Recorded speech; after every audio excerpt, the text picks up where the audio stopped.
देवाची पूजा अर्चना केल्यानंतर आपण मंदिराला किंवा मूर्तीला प्रदक्षिणा घालतो।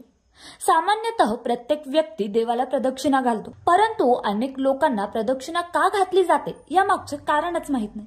तर चला जाणून घेऊया की नेमकं देवाला प्रदक्षिणा का घातली जाते। तर या संदर्भात शास्त्रामध्ये सांगण्यात आले आहे की देवाला प्रदक्षिणा घातल्यास अक्षय पुण्याची प्राप्ती होते। यामुळे आपले पाप नष्ट होतात, देवताच्या कृपेमुळे आर्थिक अडचणी दूर होतात आणि सुख समृद्धीची प्राप्ती होते। आरती, पूजा आणि मंत्र व जपाच्या चमत्कारिक प्रभावामुळे मंदिर परिसरात सकारात्मक ऊर्जा उत्पन्न होत राहते। आपण प्रदक्षिणा घालताना ही सकारात्मक ऊर्जा आपल्याला जास्त प्रमाणात मिळते। याच कारणामुळे भक्ताला शांती आणि सुखाचा अनुभव होतो। मंदिरातून प्राप्त होणारी सकारात्मक ऊर्जा आणि दिव्य शक्ती आपल्याला चिंतामुक्त करते।